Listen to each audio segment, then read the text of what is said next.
ఆసక్తిగా ఉందాం. దేవుడు మనతో మాట్లాడును గాక. ఆమేన్ చెప్దామా గట్టిగా? హల్లెలూయా. ఇప్పుడు మన మధ్యలో ఉన్నటువంటి రెవరెండ్ కె రవిబాబు గారు వచ్చి కొన్ని నిమిషాలు దేవుని వాక్య పరిచయం చేస్తారు.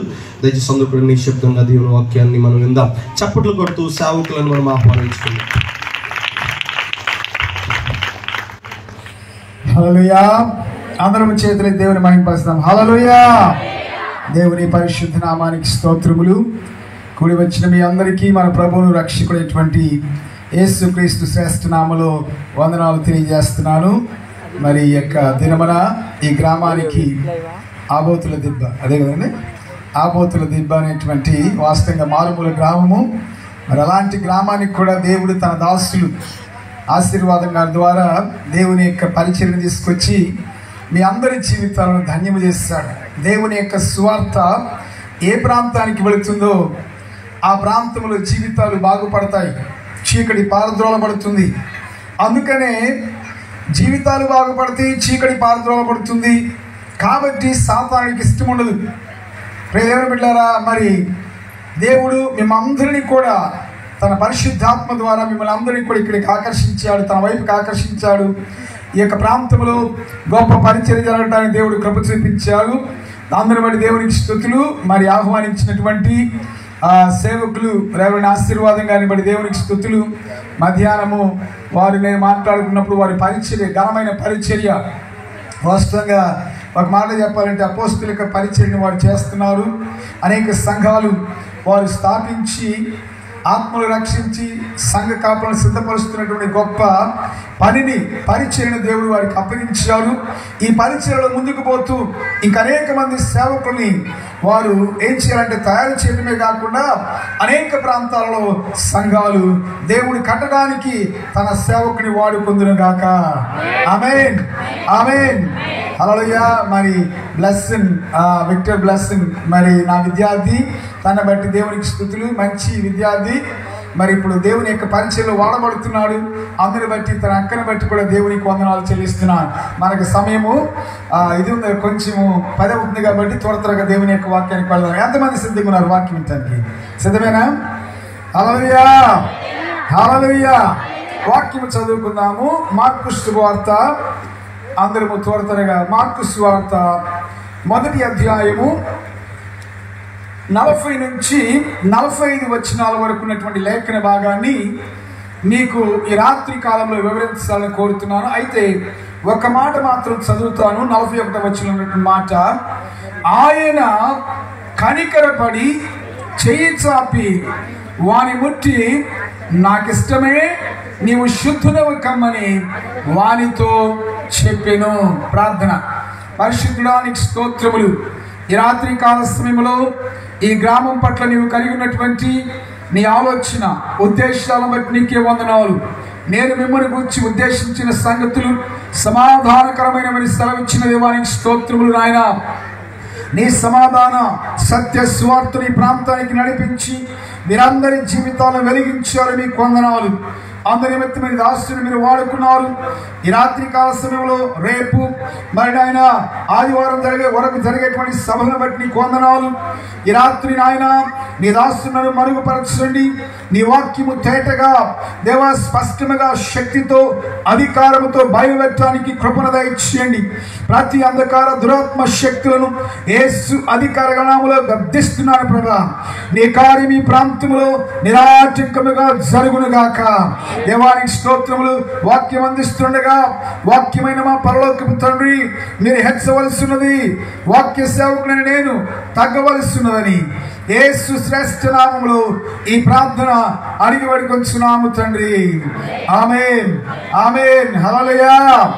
యేసయ్య భూలోకములో ఉన్నప్పుడు ఆయన 3.5 సంవత్సరాలు భూలోకములో శ్రేష్టమైన పరిచయం చేస్తాడు.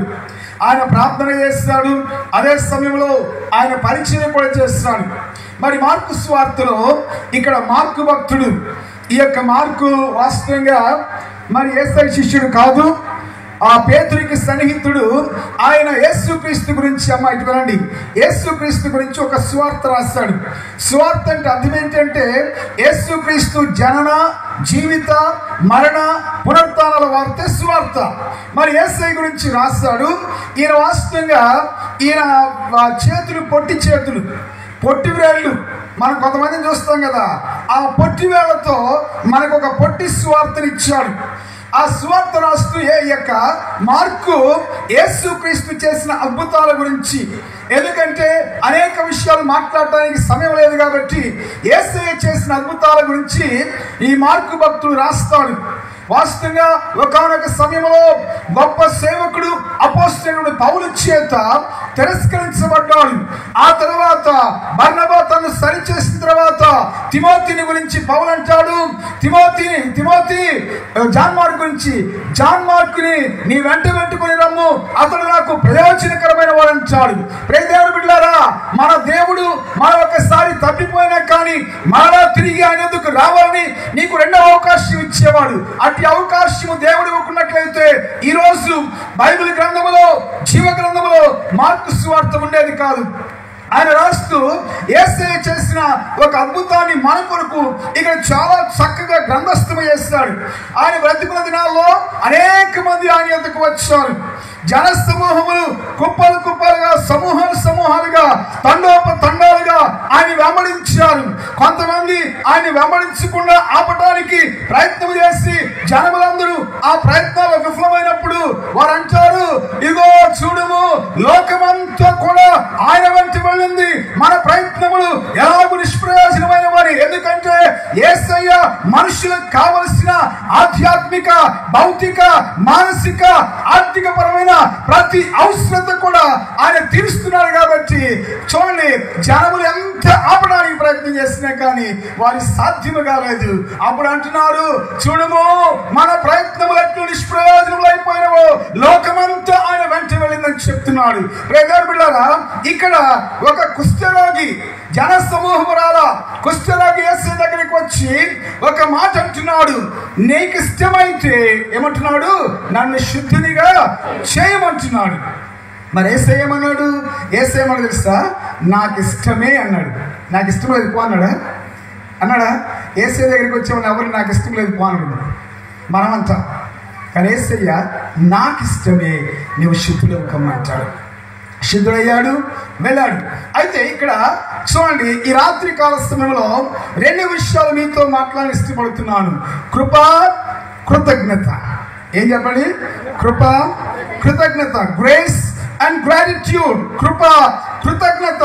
యేసుక్రీస్తులో ఈ రెండు, కృపా సత్యములు లేక కృపా కృతజ్ఞతలు, ఈ రెండు ఏ విధంగా ఉన్నాయో మనం దేవుని యొక్క వాక్యంలో మనం చూస్తాం. కుష్ఠరోగి యేసయ్య దగ్గరకు వచ్చాడు కదా, ఆ దినాలలో కుష్ఠరోగుల యొక్క పరిస్థితి బహు భయంకరము. అది ప్రాణాంతక వ్యాధి, కుదరని వ్యాధి. పాత నిబంధనలో మనం గమనించినట్లయితే నయమాను తర్వాత మరలా శుద్ధుడైనట్లు మనకు లేఖనంలో లేదు.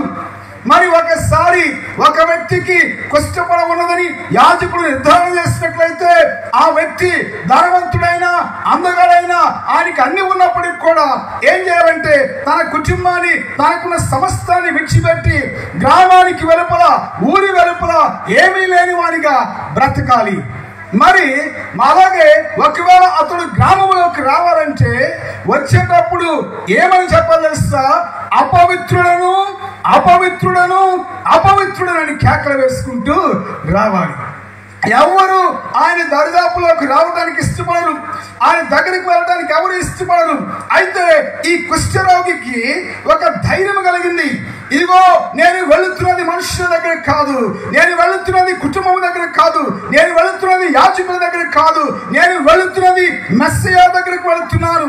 ఆ మెస్సియా వచ్చినప్పుడు కుష్ఠరోగులు సైతము శుద్ధులవుతారని మాకు లేఖనంలో తెలియచేయబడింది. కాబట్టి అట్టి వారి దగ్గర నేను వెళుతున్నానని ఆయన ధైర్యంగా వచ్చాడు. ధైర్యంగా వచ్చినా కానీ లోపల కొంత భయం ఉన్నది. భయం ఉంది కాబట్టి ఏమంటున్నాడు తెలుసా? అయ్యా, నీకు ఇష్టమైతే నన్ను శుద్ధుడిగా చేయను. ఎందుకన్నాడు ఆ మాట? ఎందుకన్నాడు చెప్పండి? ఎందుకు తెలుసా?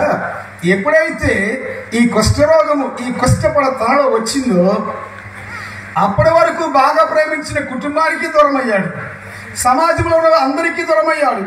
తర్వాత చివరికి సేవకునికి కూడా దూరం అయిపోయాడు. అన్ని ఉన్నా కానీ ఏమీ లేని వాడిగా బ్రతుకుతున్నాడు. అందుకే అంటాడు, అయ్యా ఇదిగో వారందరూ నన్ను ద్వేషిస్తున్నారు, అందరూ నన్ను అయిష్టులుగా చూస్తున్నారు, అయితే మరి నీకు ఇష్టమైతే అన్నప్పుడు యేసయ్య యొక్క జవాబు ఏంటి చెప్పండి? వాళ్ళందరూ ద్వేషించారు కదా, వాళ్ళందరూ వద్దన్నారు, నేనెందుకు నిన్ను రమ్మనాలి, నేను బోధకుడిని, నేను రబ్బుని అని అనుకునే ఏమో తెలుసా, నాకు ఇష్టమే నీవు శుద్ధుడవు కమ్మ. హల్లెలూయా. ఈ రాత్రి దేవుడు మనకిచ్చే వాగ్దానం ఏంటంటే, దేవుడు అంటున్నాడు నాకు ఇష్టమే అని అంటున్నాడు. నిన్ను బాగు చేయటం ఆయనకి ఇష్టము, నీ జీవితాన్ని మార్చటము ఆయనకి ఇష్టం అనే విషయాన్ని గుర్తెరగాలి. అయితే మొట్టమొదటిగా గమనించండి, కృప అంటే అర్థమేంటి తెలుసా? అభాగ్యులను, అర్హత లేని వారిని హక్కున చేర్చుకునేదే కృప. ఆ కృప మనకి ఎవరిలో కనబడుతుందంటే, ఈ యొక్క లోకానికి రక్షకుడిగా, లోకానికి విమోచకుడిగా, లోకంలో ఉన్నటువంటి పాపాన్ని పోగొట్టడానికి గొర్రెపిల్లగా వచ్చిన యేసయ్యలో అది మనకు సమృద్ధిగా కనబడుతుంది. ఆయన అంటున్నాడు నాకు ఇష్టమే నీవు శుద్ధుడిగా కమ్ము. అందరూ త్రోసివేస్తారు, అందరూ నెట్టి వేస్తారు, ఎవరు కూడా ఆయన దరిదాపుల్లోకి లేకపోతే ఆయన ఛాయలో, ఆయన నీడలోకి వెళ్ళటానికి కూడా ఎవరు ఇష్టపడటం లేదు. అయితే యేసయ్య చూడండి, అక్కడ మనం దేవుని యొక్క వాక్యంలో గమనించినట్లయితే, మరి ఆ కుష్ఠరోగి ఏం చేస్తాడంట, యేసు యొద్దకు వచ్చాడు. ప్రియ దేవుని బిడ్డలారా, నీవు దేవుని యొక్క యేసుక్రీస్తు ద్వారా నీకు వచ్చేటువంటి ప్రతి ఆశీర్వాదము నీకు కావాలంటే ఆటంకములున్నా కానీ నీవేం చేయాలి? యేసయ్య దగ్గరికి రావాలి.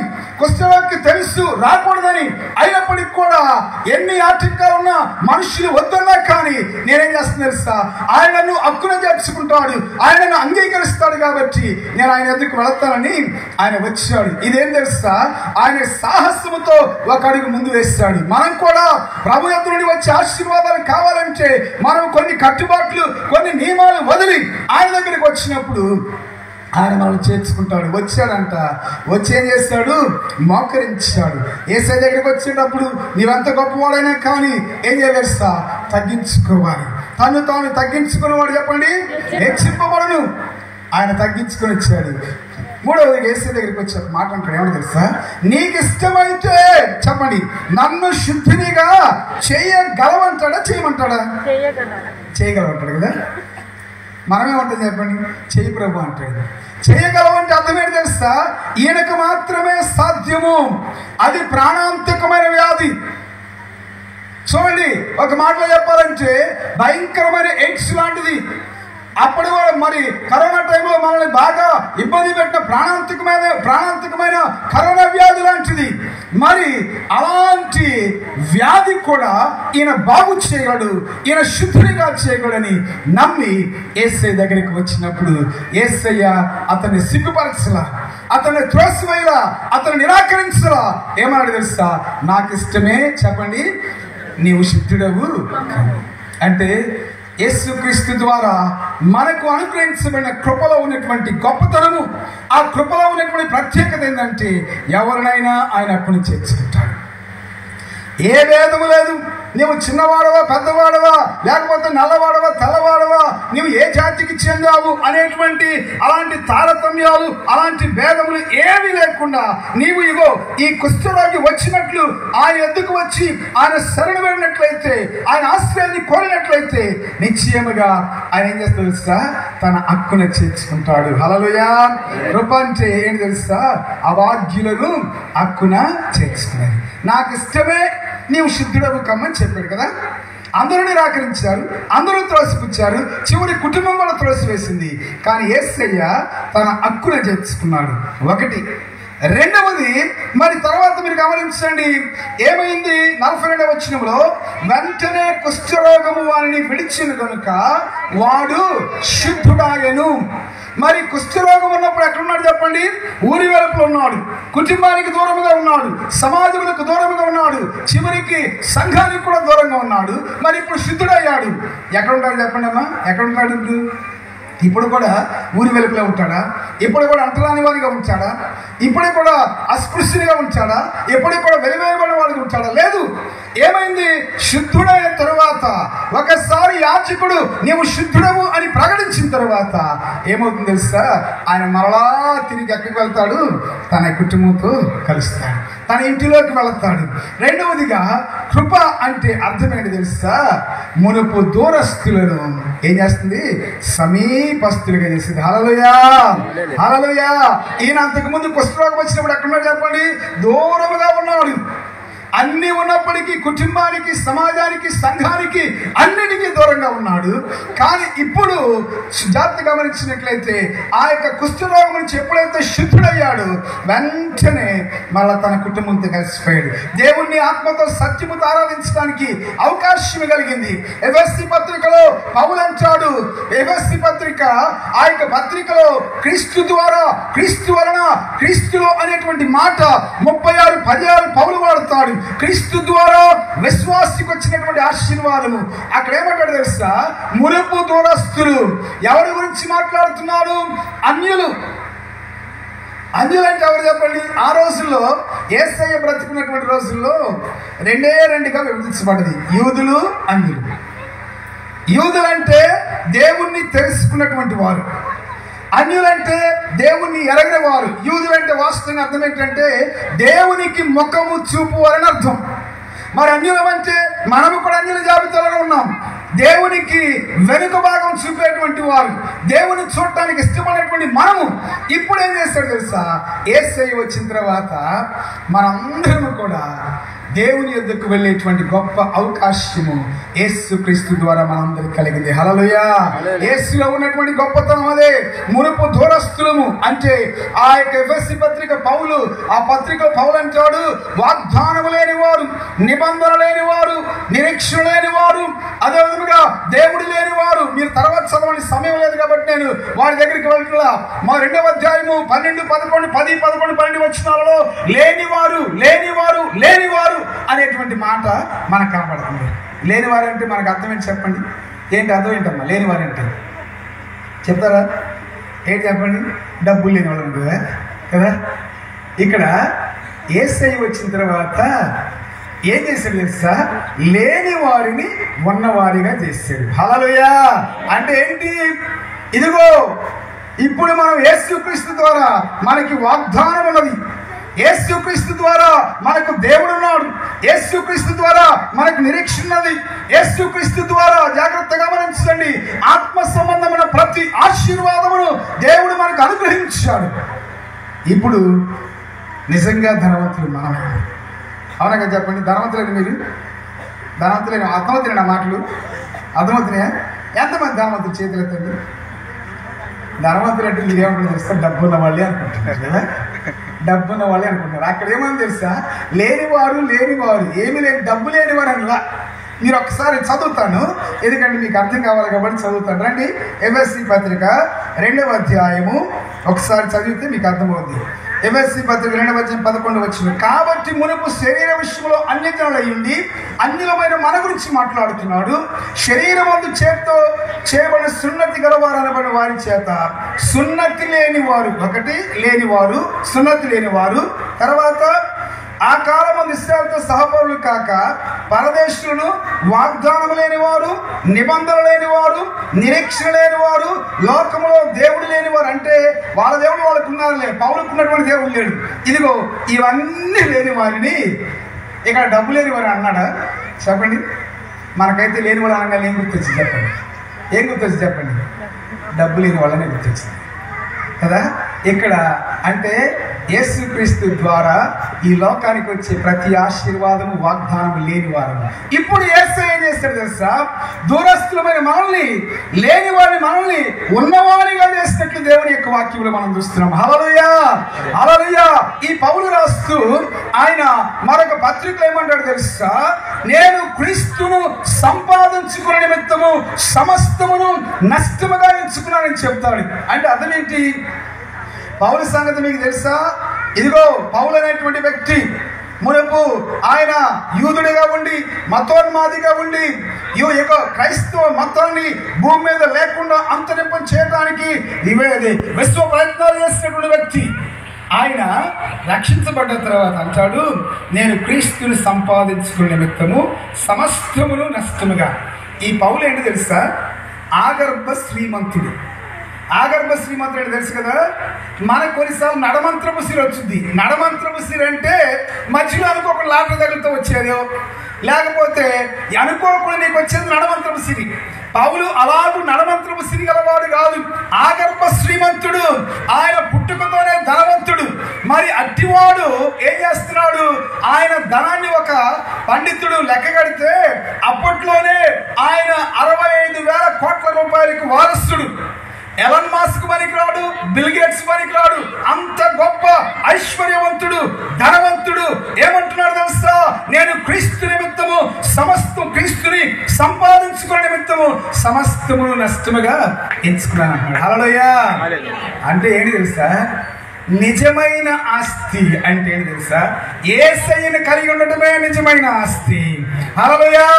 నిజమైన సంపాదన అంటే లోకములో ఒక మనిషి యేసయ్యని కలిగి ఉండటమే నిజమైన సంపాదన. ఇక ఆ సంపాదన లేకుండా నువ్వు చచ్చిపోయినందువలన నీకేమీ ఉపయోగం ఉండదు. చెప్పమంటారా? లాజరు ధనవంతుడి కథ మీకు తెలుసు కదా. ధనవంతుడి లోకంలో ఉన్నప్పుడు ఏమనుకున్నాడు తెలుసా? నేను ధనవంతుణ్ణి, లాజరు బీదవాడు. బీదవాడైనటువంటి లాజరు ఆ యొక్క ఎక్కడి నుంచి బల్ల మీద నుంచి పడేటువంటి రొట్టె ముక్కల కొరకు ఆయన ఎదురు కాచుకొని ఉండేవాడు. అయితే మరి మరణానికి ఎలాంటి భేదం లేదు, పెద్ద లేదు, చిన్న లేదు, ధనవంతుడు లేదు, దరిద్రుడు లేదు. అందరూ చనిపోవాల్సిందే కదా. చెప్పండి, కేవలం బీదవారే చనిపోయి ధనవంతులే ఉంటున్నారా? చెప్పండి, నల్లవారే చనిపోయి తెల్లవారే ఉంటున్నారా? అందరూ చనిపోవాల్సింది. ఎందుకు? వాక్యం ఏమని సెలవిస్తుంది? ఏదైనా పాపం అనవచ్చు జీవితము మరణం. మరి ఇద్దరు చచ్చిపోయారు. వాక్యం ఏమని సెలవిస్తుంది తెలుసా? బీదవాడు యేసుక్రీస్తుని సంపాదనగా కలిగి ఉండి ఆస్తిగా కలిగి ఉన్నటువంటి ఈ లాజరునంట ఏం చేశారు? దేవదూతలు వచ్చి మోసుకుని వెళ్ళారు. కానీ ధనవంతుడు మరి బాజాబలింత్రులతో ధనవంతుని తీసుకుని వెళ్ళి ఉంటారు. అక్కడికి వెళ్ళిన తర్వాత ఎందుకో ధనవంతుడికి ఒక్కసారి పైకి చూడాలని ఆశ కలిగింది. ఎవరు వెళ్ళాలని చోటికి వాళ్ళు వెళ్ళారు కదా. ధనవంతుడు వెళ్ళాలని చోటికి ధనవంతుడు వెళ్ళాడు, లాజరు వెళ్ళాలని చోటికి లాజరు వెళ్ళాడు. మరి ఎందుకో ఈయనకి ఒకసారి పైకి చూద్దాం అనిపించాడు. పైకి చూసి ఎవరు కనపడ్డాడు? చెప్పండి అమ్మా, ఎవరు కనపడ్డాడు? ఎవరైనా దరిద్రుడు కదా. బీదలాజరు అన్నారు, ఎవరు పిల్లలు దరిద్రుడు కదా. ఇక్కడ దరిద్రుడిగా బ్రతికిన పర్ల యేసయ్యని కలిగి ఉంది. యేసయ్య లేకుండా నీవు ఇక్కడ ధనవంతుడిగా ఉన్న నిత్యత్వములు దరిద్రుడు అవుతావు. అప్పుడు అంటాడు, అయ్యా ఇక్కడ నాకేమవుతుంది తెలుసా? ఇదిగో అగ్ని ఆరదు, పురుగు చావదు, నా నాలుక పెడచగట్టుకుపోతుంది. కొంచెము లాజరు కొనవేడితో కొంచెము నీటి కొట్టును పోయమంటే అప్పుడేమంటాడు, ఇక లేదు, అయిపోయింది. అక్కడ వాళ్ళు ఎక్కడికి రాలేరు, ఇక్కడ వాళ్ళు అక్కడికి రాలేదు. పెద్ద అగాధం అని. మరి ఇప్పుడు ఎవరు ధనవంతుడు చెప్పండి? నిత్యత్వంలో ఎవరు ధనవంతుడు చెప్పండి? లాజరా ధనవంతుడా? లాజరే. నువ్వు లోకములో నువ్వు చూడండి, యేసయ్యని సంపాదించుకోవడం కన్నా మించిన ఆస్తికి ఏది కూడా లేదు. అందుకే ఇక్కడ యేసయ్య నిన్ను దూరముగా, ఆశీర్వాదాలకు దూరంగా ఉన్నటువంటి నిన్ను ఆయన ఏం చేస్తాడంటే సమీపస్తులుగా చేస్తాడు. అంత చక్కటి మాట. మునుపు దూరస్తులు. దేనికి దూరస్తులము?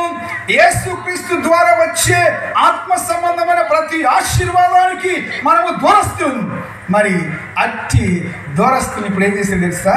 ఏం చేశాడు? సమీపస్తులుగా చేశాడు. ఇక ఆయన ఆ యొక్క ఎవరు కుష్ఠవాడు ఇక అక్కడ ఉండాల్సిన పని లేదు, వెలపలు ఉండాల్సిన పని లేదు, అంటరాని వారికి బ్రతకాల్సిన పని లేదు, వెలివేయబడ్డ వారికి బ్రతకాల్సిన పని లేదు. ఇప్పుడు మరలా కుటుంబంలోకి చక్కగా వచ్చి ఆనందంతో తన బిడ్డలతో ఆయన సంతోషంగా గడపవచ్చు. దానికి కారణం ఎవరు చెప్పండి? యేసుక్రీస్తులో అనుగ్రహించబడినటువంటి కృప. ఏం చెప్పండి? ఏంటిది? యేసుక్రీస్తులో అనుగ్రహించబడినటువంటి కృప. అప్పుడు యేసయ్య ఏమన్నాడు చూడండి, నాకు ఇష్టమే, నీవు శుద్ధుడవు కమ్మని చెప్పాడు. దేవుని బిడ్డలారా, మొట్టమొదటిది ఏం తెలుసా? కృప అంటే అర్థం ఏంటంటే, ఒకటి అభాగ్యులను అప్పున చేర్చుకునేవాడు కృప. చేర్చుకునేది కృప. యేసుక్రీస్తులో ఉన్నటువంటిది. నీవు ఎలాంటి వాడమైనా, దేనికి చెందావు అనేది చూడండి. ఆయన దగ్గరికి వస్తే ఆయన మనందరికి ఆహ్వానం ఇచ్చాడు కదా, ప్రయాసపడి భారం ఇచ్చిన సమస్తమైన వాళ్ళారా. ఎవరన్నా ఇస్తారా? మనం ఇస్తే ఉండదు తెలుసా? డబ్బులున్న వాళ్ళు రండి, ఉద్యోగస్తులు రండి, అందమైన వాళ్ళు రండి అని అంటాం. కానీ భారంతో ఉన్నవారు రండి అంటారా? నాకే భారం ఉన్నాయి, ఇంకా మీరు వచ్చి నాకేం చేస్తారయ్యా, నాకేం సహాయం చేస్తారు, నా భారాన్ని అధికం చేస్తారు కాబట్టి మీరు అవసరం లేదు, నా అవసరం ఇచ్చేవారు కావాలని మనం అనుకుంటాం. కానీ యేసయ్య ఏమని తెలుసా? ప్రయాసపడి భారం వహించిన వాళ్ళారా నా యొద్దకు రండి. కనుక యేసుక్రీస్తునందు అనుగ్రహించబడినటువంటి కృపలో ఏమని తెలుసా? నిన్ను తన హక్కును చేర్చుకునే గొప్ప అవకాశాన్ని దేవుడు నీకు ఇచ్చాడు. రెండవదిగా, నిన్ను దూరస్తులుగా ఉన్నటువంటి నిన్ను ఆయన నీ స్థితిని మార్చాడు. అందుకే మనందరం కూర్చు, మన స్థితి మార్చబడదు, మన కృపకు పాత్రులమయ్యాము. ఇప్పుడు మనం చూడండి, ఆయన అన్ని ఆత్మ సంబంధమైన ప్రతి ఆశీర్వాదానికి మన వారసులం. ఈ ఆశీర్వాదాలన్నీ ఇప్పుడు మనకు తెలియవు. పరలోకానికి వెళ్ళిన తర్వాత అదిగో ఆ ధనవంతుని గుర్తించినట్లు ఇప్పుడు ఏం చేస్తాడు చెప్పండి? ఇది ఒకటి చెప్పి ముందుకు వెళ్తా. అక్కడ కూర్చున్నప్పుడు అబ్రహాం ఒక మాట అంటాడు. ఏమంటాడు తెలుసా? ఇదిగో ఏమంటాడు చూడండి, వినండి జాగ్రత్తగా. ఏమంటాడు తెలుసా? పంపమన్నప్పుడు లూకాసు వార్తలకు రండి, త్వరగా ముందుకు వెళ్ళాలి. లూకాసు వార్త 16వ అధ్యాయంలో 25వ వచనం. అందుకు అబ్రహాము, కుమారుడా, నీవు నీ జీవిత కాలము ముందు నీకిష్టమైనట్టు ఎవరికి చెప్పండి? ధనవంతుడు కదా, సుఖం అనుభవించింది, అలాగే లాజరు కష్టం అనుభవించిన జ్ఞాపకం చేసుకున్నావు. ఇప్పుడైతే వాడు ఇక్కడ నెమ్మది పొందుతున్నాడు. నువ్వు ఏది కావాలి చెప్పండి మీకు? ఇక్కడ కష్టపడ్డ పర్లేదు, విసురుకుంటున్నారు. నాకు తెలుసు మీరు రైట్, ప్రభు కొరకు కష్టపడ్డ పర్లేదు, విసురుకుంటున్నారు. అక్కడ విసురుకోవడానికి మీకు పుస్తకాలు ఉండవు, విసురుగాళ్ళు కూడా ఉండవు. ఎక్కడ ఒకవేళ యేసుని కాదని మీరు నిత్య నరకంలోకి వెళ్ళారనుకోండి, అక్కడ అగ్ని ఆరదు, పురుగు చావదు, అక్కడ ఏమీ దొరకదు. నువ్వు ఎంత ఏడ్చి గగ్గోలు పెట్టినా కానీ నీ అద్దుకు వచ్చి నీ మొరాలకించి నిన్ను విడిపించేటువంటి వారు ఎవరు కూడా ఉండరు. కానీ ఇక్కడ ఏమాట తెలుసా? ధనవంతుడు అంటున్నాడు, నీవు లోకంలో ఉన్నప్పుడు ఇష్టం వచ్చినట్లు సుఖపడ్డావు నాయన. సుఖపడి అసలు జీవిత సత్యాన్ని, తరువాత మరొక జీవితం అన్నది, తరువాత మరొక ఏంటంటే మరొక ఇది నిత్యత్వం అన్నది అనే విషయాన్ని మర్చిపోయి ఇష్టానుసారంగా నీవు బ్రతికావు. మరి ఇప్పుడు తాగటానికి నీళ్ళు కూడా లేవంట. నేను చిన్నప్పుడు నేను డిగ్రీ చేస్తున్నప్పుడు అనుకుంటా, కృషి బ్యాంక్ అనే ఒక బ్యాంక్ ఉంది. ఆ కృషి బ్యాంక్ చైర్మన్ ఆయన ఏం చేస్తాడంటే, ఆయన చాలా పెద్ద స్కామ్ చేశాడు. స్కామ్ చేసి మాకు దగ్గరే జూబ్లీహిల్స్, మా ప్రక్కనే ఉంటుంది, మాదాపూర్ ప్రక్కన జూబ్లీహిల్స్. ఆయన స్కామ్ చేసి సింగపూర్ పారిపోయాడు. తర్వాత ఆయన గురించి తెలిసింది ఏంటి తెలుసా? ఆయన అంట ఎంత డబ్బు సంపాదించంటే, మనం మినరల్ వాటర్ ఎందుకు వాడతాం చెప్పండి? ఈ మినరల్ వాటర్ దేనికి వాడతాం? తాగడానికి వాడతాం. ఆయన మినరల్ వాటర్తో స్నానం చేసేవాడంట. బహుశా ఈ ధనవంతుడు కూడా మినరల్ వాటర్తో స్నానం చేసేవాడు తెలియదు. మరి అక్కడికి వెళ్ళిన తర్వాత జనరల్ వాటర్ కూడా దొరకలేదు. కారణం ఏంటి తెలుసా? అక్కడ ఏమీ ఉండదు. అక్కడికి వెళ్ళిన తర్వాత ఆయన గుర్తొచ్చింది. అప్పుడు అంటాడు, అయ్యా నాకు 5 తమ్ముళ్ళు ఉన్నారయ్యా, వాళ్ళ దగ్గర క్లాసులు పంపంటే లేదు లేదు ఇక్కడ వాళ్ళు వెళ్ళరు, ఏదో భూలోకంలో చెప్పడానికి మీకు ఆశీర్వాద గారు లాంటి బ్లెస్సింగ్ గారు లాంటి వాళ్ళు ఎక్కడున్నారు, వాళ్ళ మాట మీరు వింటే దీవించబడతారు.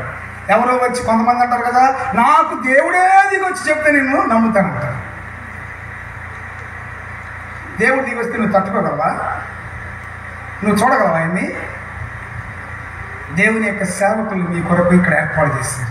వాళ్ళ మాట మీరు విన్నట్లయితే నీ జీవితాలు ధన్యం చేయబడతాయి. అదే అంటున్నాడు, మోషే ప్రవక్తలు ఉన్నారు, వారి మాట వారు చెప్తారయ్య అన్నప్పుడు ఇకేమీ చేయకుండా మౌనంటున్నాడు. కనుక మొట్టమొదటిగా ప్రియ దేవులారా, యేసుక్రీస్తును మనందరికీ అనుగ్రహించేవాడి కృప ద్వారా ఆ కృప అభాగ్యులని అక్కుని చేర్చుకుంది. రెండవదిగా కృపగల యేసయ్య దూరస్తులని సమీపస్తునిగా చేశాడు. అది కృప. మరి కృప పొందిన మనం ఏం చేయాలి చెప్పండి? ఏం చేయాలి? కృతజ్ఞత కలిగి బ్రతకాలి కదా. కృప పొందినటువంటి మనము కృతజ్ఞత కలిగి బ్రతకాలి. కృపకు స్పందనే కృతజ్ఞత. అంటే చాలాసార్లు మనం మేళ్ళు పొందుకుంటాము, అద్భుతాలు పొందుకుంటాము, మొక్కుబడి చేసుకుంటాము, సాక్ష్యం చెబుతాము, కృతజ్ఞత కలిగి జీవించలేము. మరి యేసయ్య నీ కొరకు చనిపోయి నిన్ను పాపము నుండి శాపము నుండి విడిపించడానికి ఆయన కృపగల దేవుడిగా వచ్చినప్పుడు నీవు చేయాల్సిందేంటి? ఈ జీవితాంతము నీ కష్టమైనా కానీ ఆయన కొరకు బ్రతకాలి. అదే కృతజ్ఞత. ఇక్కడ కృతజ్ఞత గురించి కూడా త్వరగా 3 విషయాలు చెప్పి నేను ముగిస్తాను. చూడండి ఏమనుంది? వెంటనే అప్పుడు ఆయన ఎవరితో ఏమీ చెప్పకు సుమి, కానీ నీవు వెళ్ళి వారికి సాక్షార్థమై నీ దేహమును యాజకునికి కనబరుచుకో అంటాడు. కృతజ్ఞత అంటే అర్థం ఏంటి? వినండి, జాగ్రత్తగా వినండి అమ్మా. కృతజ్ఞత అంటే ఏంటి? కృప పొందినటువంటి మనము దానికి బదులుగా ఆయన పట్ల వందనస్తులమై ఆయన పట్ల కృతజ్ఞత హృదయం కలిగి బ్రతకడమే కృతజ్ఞత. ఇప్పుడు ఏం చెప్పాడు? కృతజ్ఞతలో మొట్టమొదటి ఏంటంటే యేసయ్య ఏమన్నా తెలుసా? నీ వెళ్ళి యాజకుడిని కనబరుచుకోమని చెప్పాడు. యేసయ్య శుద్ధుడిగా చేస్తే సరిపోదా? వినండి, సరిపోదా? యేసయ్య దేవుడు, యేసయ్య 100% దేవుడు, 100% మనుషుడు. అయితే ఇక్కడ జాగ్రత్తగా గమనించినట్లయితే యేసయ్య ఆయన దేవుడైనప్పటికీ వాస్తవంగా ఆయన నరావతారిగా భూలోకానికి వచ్చాడు కాబట్టి శుద్ధుడు అని ప్రకటించవలసింది ఆయన కాదు, యాజకుడు. ఆ యాజకుడు ఆయన శుద్ధుడని ప్రకటించాలి. అందుకనే యేసయ్య చెప్పాడు తెలుసా? నీవు వెళ్ళి యాజకునికి కనబరుచుకోమన్నాడు. అంటే కృతజ్ఞత అంటే అర్థం ఏంటంటే మన పైన దేవుడు ఏర్పాటు చేసినటువంటి ఆత్మీయ నాయకత్వాన్ని గణపరచడం అనేది కృతజ్ఞతలో మొట్టమొదటి భాగం. కొంతమంది ఏమంటారు తెలుసా? మేము దేవుణ్ణి గణపరుస్తామండి, దేవునికి లోబడతామండి, కానీ దేవుని సేవకు లోబడమండి అంటారు కొంతమంది కదా. దేవుడిని కనపడతాడా? దేవుడు లోబడమని దేవుని యొక్క సేవకుల ద్వారా హెచ్చరిస్తాడు. ఇక్కడ యేసయ్య మీరు గమనించండి, ఆయన దేవుడై ఉండి చెప్పొచ్చు, నేను చెప్పాను చాలు నువ్వు వెళ్ళిపోనొచ్చు. కానీ అలా కాదు. యేసయ్య కూడా అప్పుడు ధర్మశాస్త్రం కింద ఉన్నాడు. తర్వాత ధర్మశాస్త్రం నెరవేర్చి ధర్మశాస్త్రాన్ని కొట్టివేశాడు. కానీ ఆయన చనిపోబోయే ముందు ధర్మశాస్త్రం కింద ఉన్నాడు కాబట్టి ఏం చేస్తాడు తెలుసా? ఎవరైతే శుద్ధుడు అని ప్రకటించాలో ఆ వ్యక్తి దగ్గరికే పంపాడు. కనుక చాలామంది సంఘాలలో ప్రియదేవులారా ఆత్మీయ అధికారం దేవుడు మీ పైన పెట్టింది ఎందుకు? సేవకుడు మీ పైన పెట్టింది ఎందుకు? మీ జీవితాలు దీవింప చేయటానికి, మీ జీవితాలలో మరెక్కువగా ఆ ఆత్మ సంబంధమైన ఆశీర్వాదములోకి తీసుకుని వెళ్ళి యేసుక్రీస్తు యొక్క సారూప్యములోకి తీసుకొచ్చే దివ్యమైనటువంటి వాక్కుని ప్రకటించడానికి సేవకుని మీ యొక్క పైన పెడితే కొంతమంది లోబడరు. అమ్మ వినండి, లోబడరు. మనం ఏం చేయాలంటే ఆత్మీయ అధికారులు చిన్నవారైనా పెద్దవారైనా దేవుని చేత ఏర్పాటు చేయబడినప్పుడు అట్టి ఆత్మీయ అధికారానికి నువ్వు లోబడినట్లయితే నువ్వేమవుతావు తెలుసా? దీవించబడతావు. హల్లెలూయా, హల్లెలూయా, హల్లెలూయా.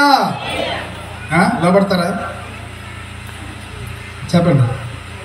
ఆత్మీయ అధికారం అంటే నీ పైన ఉన్నటువంటి సేవకుడు, నీ ఆత్మీయ నాయకుడు కదా. దావీదు, పాత నిబంధనలో దావీదు తెలుసు కదా.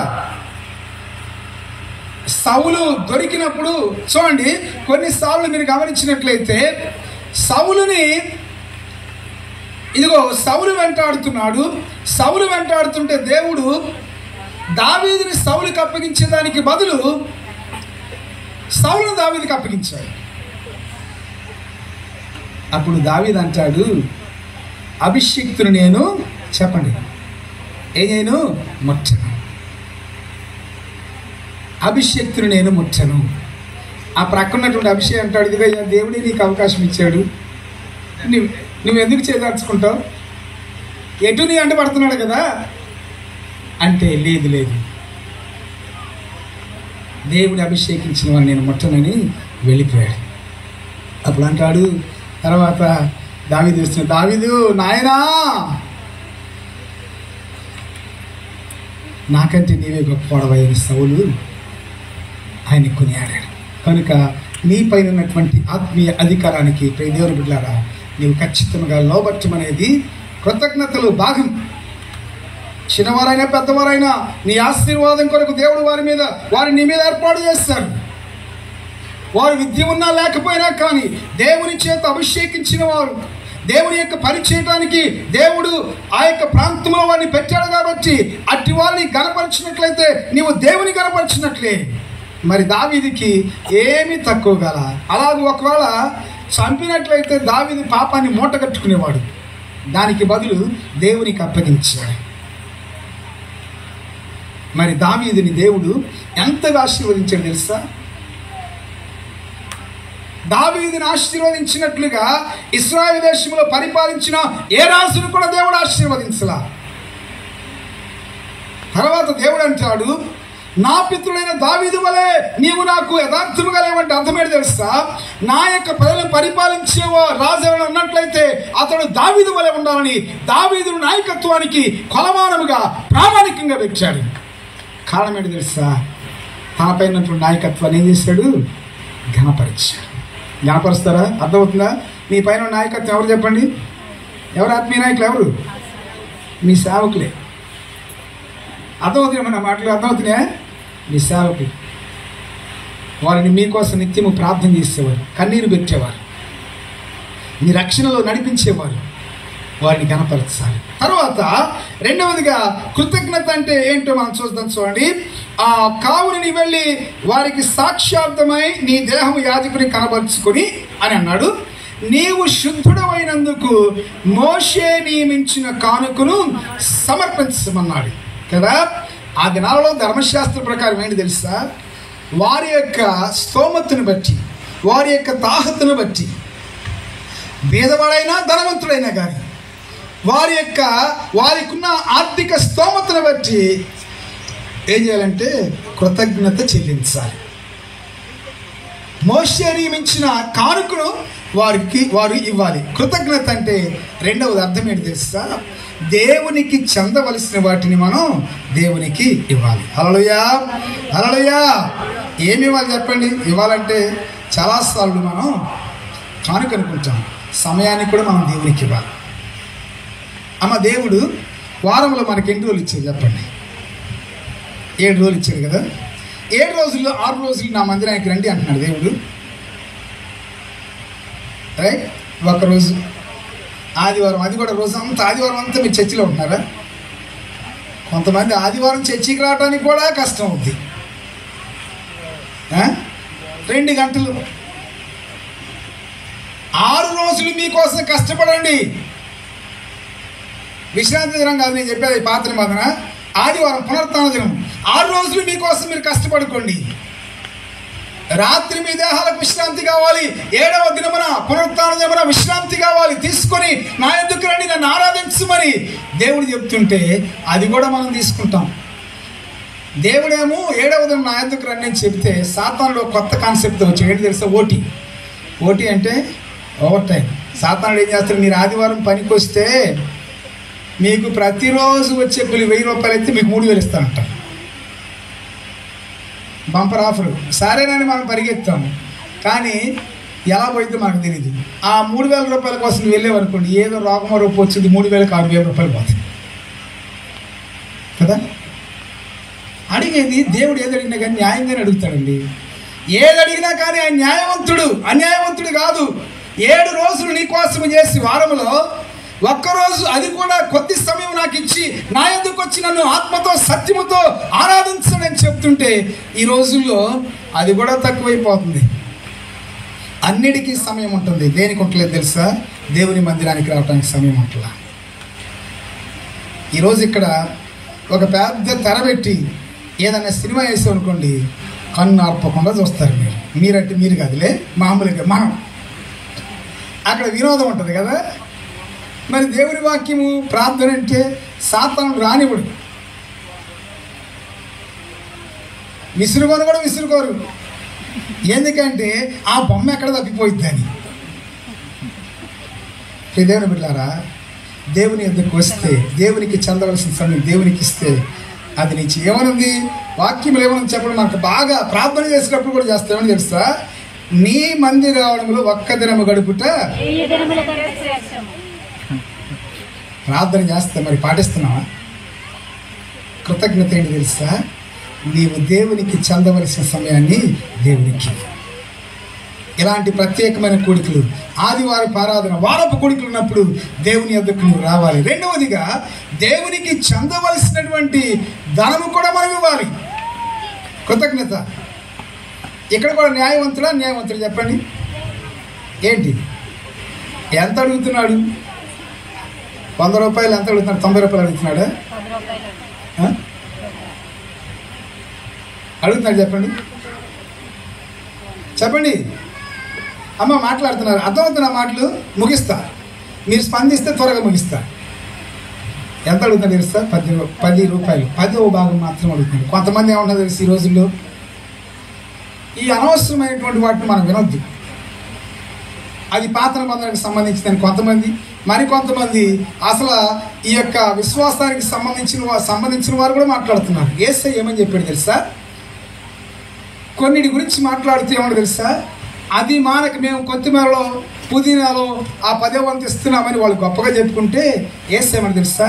అవి మానక అంటే మీరు ఇచ్చేటువంటి 10వ వంతు మానక న్యాయమును కనికరమును ప్రేమించమంటున్నాడు. అంటే అర్థం ఏంటి?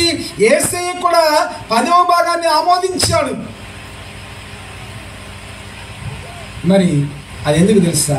దేవుని యొక్క మందిరంలో ధననిధిలో ధనముడినట్లు మనం దేవుని యొద్దకు ఇవ్వాలి. ఇచ్చినప్పుడు ఏమవుతుంది తెలుసా? అది నిశ్చయముగా దేవుడు నిన్ను దీవిస్తాడు. నీ దీవెన కొరకే నీవు ఇచ్చేది చాలా తక్కువ. నీవు దేవునికి ఇచ్చేది, దేవుడు నీకు ఇచ్చేదంతా పోల్చుకుంటే నీవు దేవునికి ఇచ్చేది చాలా తక్కువ. అది కూడా మనం చాలాసార్లు సణుక్కుంటూ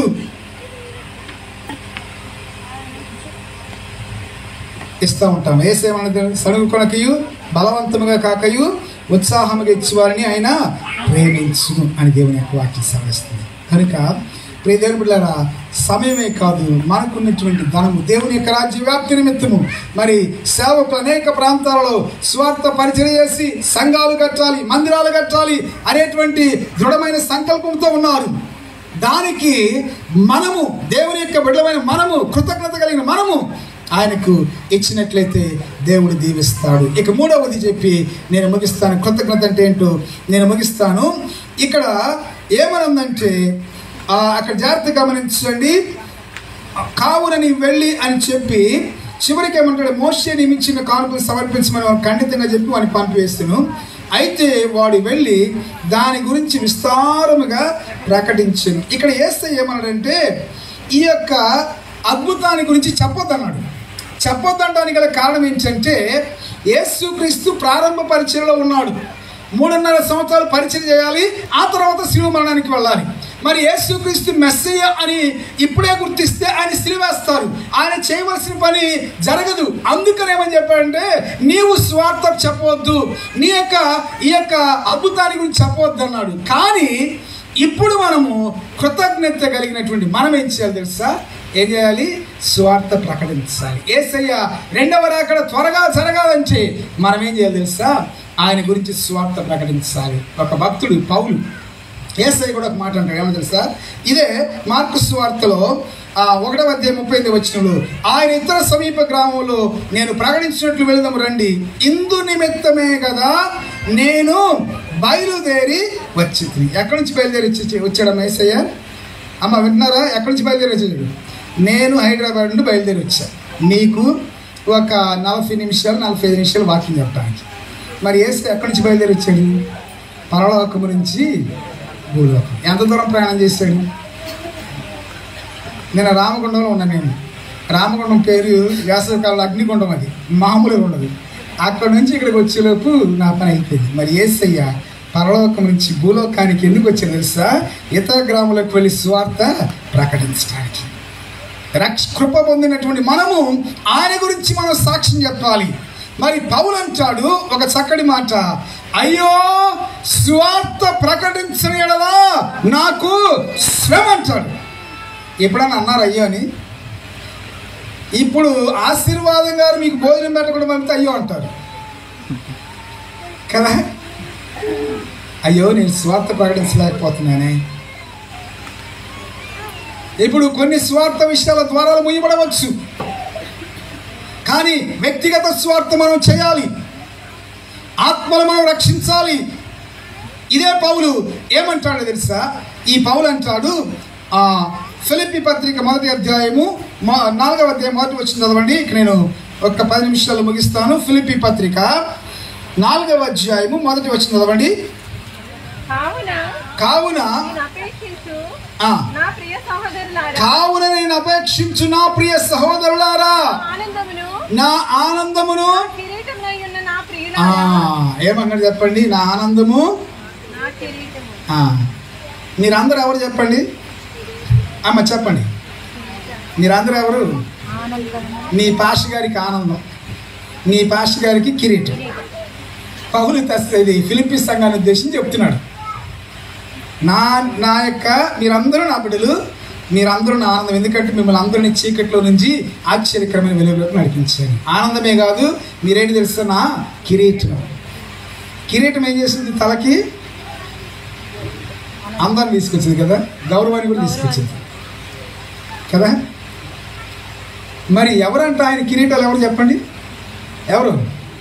ఆయన రక్షించినటువంటి ఆత్మలు, స్వార్థ ప్రకటించి రక్షించిన ఆత్మలే ఆయన కిరీటం. ఇది నేను చెప్పాను కదా, మీరందరూ పరలోకములో ఇది ఆశీర్వాదం గారికి మీరందరూ కిరీటాలు. మరి మీ పాస్టర్ గారికి మీకు వద్ద కిరీటాలు ఎంతమందికి కావాలి? చేతులు ఎత్తండి. కిరీటాలు ఎంతమందికి కావాలి? అరే దీనికి కూడా మీరు ఇట్లానే ఉన్నారు, అంతేనా? Okay, no problem.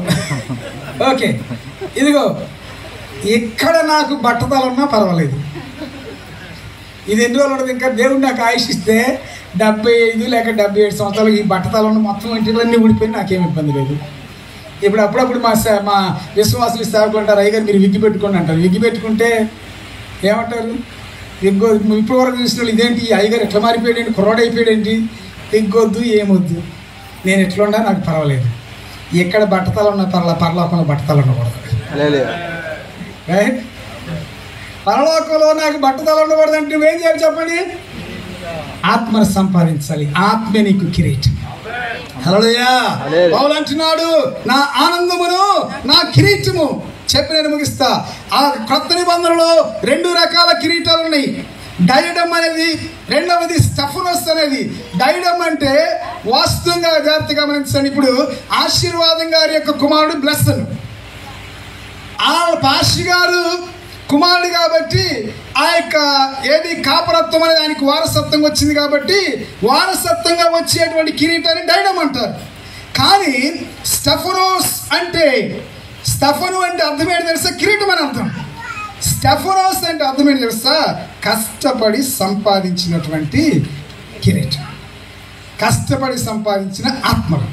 అందుకని నేను ఎక్కడికి వెళ్ళిన సేవకుల పిల్లలకి ఏం చెప్తానంటే, మీ నాన్నోళ్ళు మంచి ప్లాట్ఫామ్ మీకు సిద్ధపరిచాడు, సంఘాలను కట్టాడు, మంచిదే, నడిపించండి. దానితో పాటు మీరు కూడా స్వార్థ ప్రకటించి ఆత్మను రక్షించాలి. మీ యొక్క తల్లిదండ్రుల ఆత్మలు మీ కావు, మీరు రక్షిస్తేనే మీ కిరీటాలు ఉంటాయి. లేకపోతే మీరు డైడమే, స్టెఫనోస్ కాదు. పేదరులారా, మీ అందరి కిరీటాలు కావాలంటే ఏం చేయాలి చెప్పండి? ఏం చేయాలమ్మా? ముగిస్తున్నా. ఏం చేయాలి చెప్పండి? స్వార్థ ప్రకటించి సంపాదిస్తారా? ఒక్కొక్కరికి స్వార్థ ప్రకటించాలి. ప్రార్థన చేసుకోండి, వారి పేర్లు పెట్టుకొని ప్రార్థన చేసుకొని అవకాశం వచ్చినప్పుడు స్వార్థ ప్రకటించండి. రైట్? ఏమీ లేదు. స్వార్థ ప్రకటించాలంటే నాకులా పెద్ద డిగ్రీ లేని చదవాల్సిన పని లేదు. ఏమీ వద్దు. నేను యేసుని నమ్ముకున్నాను, ఆయన నిజమైన దేవుడు, నువ్వు నమ్మకం, అంతే. మిగతా పని దేవుడు చూసుకుంటాడు. ఇక నీ పని అయిపోయింది. అది కూడా చేయలేము మనం. నీ పని అయిపోయింది. ప్రియమైన బిడ్డలారా, నేను ఈ యొక్క ఉదాహరణ చెప్పి దృష్టాంతం చెప్పి ముగిస్తాను. డేవిడ్ లివింగ్స్టన్ అనేటువంటి ఒక గొప్ప మిషనరీ ఉన్నాడు. ఆయన స్కాట్లాండ్లోని బ్లాంటైర్, ఇదిగో ఆబోతుల దెబ్బ అనేటువంటి ఊరు లాంటి బ్లాంటైర్ అనేటువంటి ఊరిలో పుట్టాడు. పుట్టిన తర్వాత వాళ్ళ నాన్న చిన్నప్పటి నుంచి కూడా ఒళ్ళో కూర్చోబెట్టుకొని మిషనరీ కథలు చదివి వినిపిస్తూ ఉంటుంటే ఆ వింటున్నప్పుడు ఆయనకి ఆశ కలిగింది. నేను కూడా మిషనరీగా వెళ్ళాలి అనేటువంటి ఆశ కలిగింది. ప్రార్థన చేస్తే దేవుడు తీసుకెళ్ళక ఎక్కడ తీసుకెళ్ళేస్తే ఆఫ్రికా తీసుకెళ్ళాడు. ఆఫ్రికా ఖండం ఏంటి తెలుసా? పేరేంటి ఆఫ్రికా ఖండం పేరు? చీకటి ఖండం, అన్ఎక్స్ప్లోర్డ్ టెరిటరీ. అంటే అక్కడికి ఎవరు వెళ్ళేవాళ్ళు కాదు, వెళితే మనుషులనే తినేసేవాళ్ళు చంపుకొని. అలాంటి ప్రాంతానికి వెళ్ళాడు. అక్కడ ఎట్లా ఇప్పుడు ఈ ఎండకు మీరు తట్టుకోలేకపోతున్నారు. అక్కడ భూమధ్య రేఖలు చాలా దగ్గరగా ఉన్నారు. అందుకనే కదా వాళ్ళు నల్లగా ఉంటారు. ఇగో ఎంట్రుకలు మనకింత పెరుగుతున్న వాళ్ళకి ఇంత కూడా పెరగవు. అలాంటి ఎండ ప్రాంతంలో, ఎడారి ప్రాంతంలో స్వార్థ ప్రకటించడానికి వెళితే వాళ్ళ భార్య బిడ్డలు వెళ్ళారు. వాళ్ళ భార్య తట్టుకోలేక, అంటే సమర్పణ లేదని కాదు, భార్య తట్టుకోలేక తన బిడ్డలు తీసుకుని స్కాట్లాండ్ దేశం వచ్చింది. అయితే దేవుడు ఆయన పిలిచాడు కాబట్టి స్కాట్లాండ్ దేశంలో 5 సంవత్సరాలు స్వార్థ ప్రకటించి 5 సంవత్సరాల తర్వాత ఈ టుక్ ఎ ఫర్లో, ఈ యొక్క బ్రేక్ తీసుకుని స్కాట్లాండ్ దేశం వాళ్ళ భార్య దగ్గరికి వెళితే, ఇంట్లోకి సంతోషంగా భార్యను కలుస్తానికి వెళ్తున్నాను సంతోషంగా వెళితే భార్య దగ్గరికి వచ్చి ఆయన వెనకనెట్టింది. ఎందుకు తెలుసా? ఆ ఎండకి ఈయన ముఖమంతా నల్లు కప్పేసింది. ఆయన స్వార్థ ప్రకటిస్తున్నప్పుడు ఏదో పులి ఏదో వచ్చి ఆయన గూడి మీద కొడితే గూడి జారిపోయింది. పోల్చుకోలేకపోయింది నా భర్తని. అయితే తర్వాత పోల్చుకొని కొంతకాలం కలుస్తున్నారు, మళ్ళీ తిరిగి వచ్చాడు. వినండి, తిరిగి వచ్చిన తర్వాత స్వార్థ ప్రకటిస్తూ ఉన్నాడు. ఆయన పెద్దవాడైపోయాడు. ఒకరోజు స్వార్థ ప్రకటిస్తూ ఉన్నప్పుడు పెద్దవాడైన తర్వాత కొంతమంది పోక్రీగాళ్ళు ఏం చేస్తారంటే, కుర్రోళ్ళు ఆయన వాడేటువంటి మెడిసిన్ తీసి ఆయన ఆట పట్టించాడు. బాగా మెడిసిన్ వేసుకోకపోవడం వలన ఒళ్ళంత నొప్పులు. అయినప్పటికీ ఆయన ప్రార్థన అనలేదు, స్వార్థం అనలేదు. ఒకరోజు మంచం ప్రక్కన మోకరించి ప్రార్థన చేసుకుంటూ ఉంటే ఆ నొప్పులతోనే బాధతోనే ప్రార్థన చేసుకుంటూ ఉన్నప్పుడు ఎవరో వచ్చిన అడుగులు చప్పుడు సవ్వడి వినపడి ఆయన తెల్ల ఆయన వచ్చాడు. అంటున్నాడు, డేవిడ్ లివింగ్స్టన్, ఇదిగో నేను అమెరికా దేశం నుండి వచ్చాను, నీ జీవిత చరిత్ర రాయటానికి నాకు పంపారు. దానికి ముందు 2 విషయాలు చెప్తాను, జాగ్రత్తగా విను.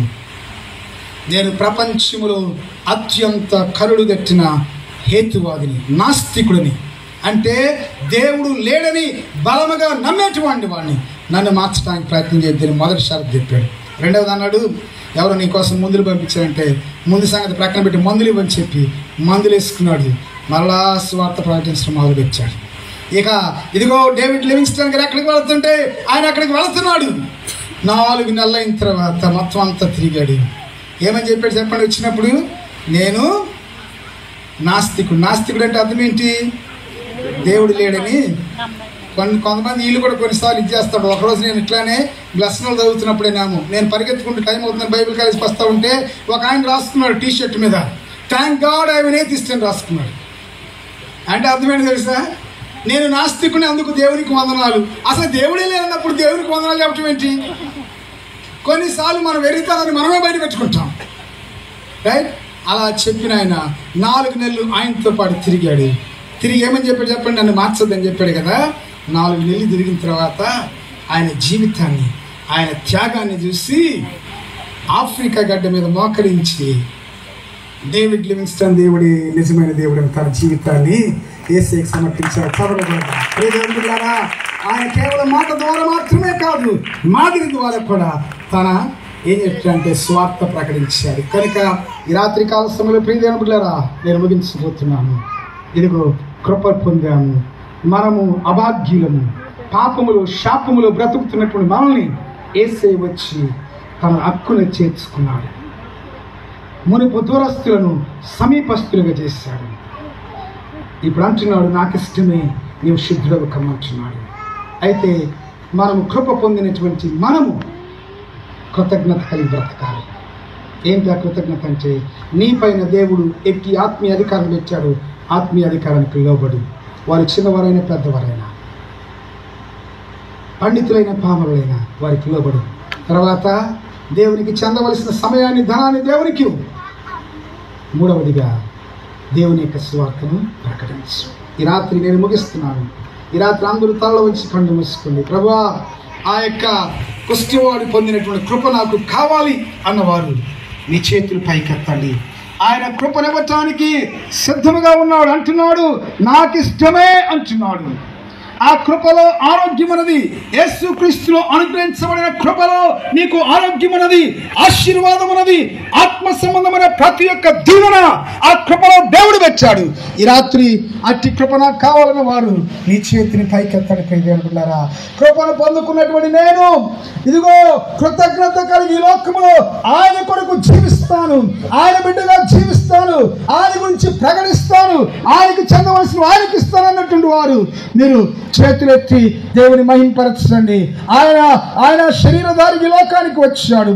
ఆ వాక్యమే శరీరధారి అయి కృపాసత్య సంపూర్ణుడుగా మన మధ్యలో నివసించింది. మన కోసము ఆయన శరీరం కప్పుకొని ఈ లోకానికి వచ్చి మన జీవితాలను ధన్యము చేస్తాడు. ఇప్పుడు ప్రియజనులారా, కృప పొందినటువంటి నీవు వాక్యం అనేటువంటి యేసయ్యని కప్పుకొని, వాక్యం అనేటువంటి యేసయ్యని ధరించుకొని ఈ లోకములో మాట ద్వారా, మాదిరి ద్వారా నీవు స్వార్థ ప్రకటించినట్లయితే నిశ్చయముగా మరెక్కువ కృపను నువ్వు పొందుకుంటావు. కనుక ప్రభువా, నాకు నీ కృప కావాలి. ఆయన తన కృప ఇవ్వడానికి సిద్ధముగా ఉన్నాడు, ఇష్టడుగా ఉన్నాడు. నాకు నీ కృప కావాలని దేవునితో చెప్పండి. హల్లెలూయా. అలాగే ప్రార్థన పూర్వకంగా ఉందాం. దయచేసి అందరూ కూడా మోకరిద్దాం. మోకరించగలిగిన వారందరూ కూడా మోకరిద్దాం, ప్రార్థన చేసుకుందాం. ఇప్పటి వరకు సేవకులలో నుండి దేవుడు మనకు అనుగ్రహించిన వాక్యం మన జీవితాలలో, మన కుటుంబంలో, మన గ్రామంలో, వ్యక్తిగతంగా మన యొక్క పరిస్థితుల్లో దేవుడు మనకి సహాయం చేయనట్లు నిరంతరమును కూడా ఈ వాక్యాన్ని మనం ధ్యానం చేసుకుంటూ వాక్యానుసారంగా జీవించుటకు దేవుడు కృపను అనుగ్రహించినట్లు ప్రార్థన చేసుకుందాం. మన మధ్యలో ఉండిన షారోన్ రాజు గారు, పాస్టర్ షారోన్ రాజు గారు చాలా ప్రార్థన నడిపిస్తారు. అందుకు ప్రార్థన ఏకీభవిద్దాం. అత్యున్నత సింహాసనముపై ఆసీనుడవై ఉండి పరిశుద్ధుడు పరిశుద్ధుడు పరిశుద్ధుడని కొనియాడబడుచున్న మా పరమ తండ్రి, నీకు